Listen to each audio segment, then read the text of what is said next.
Okay, so this is how you're going to change your background from this one into this one.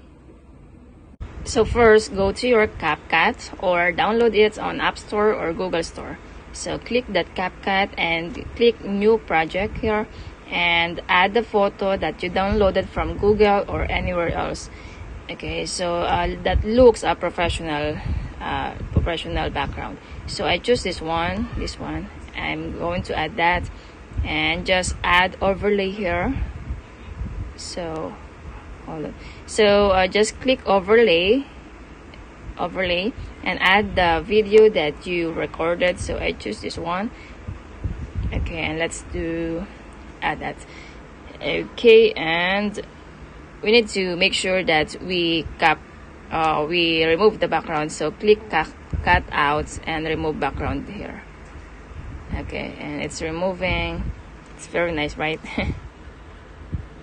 And then we're just going to wait it, and just change it a little bit. Okay, that's it.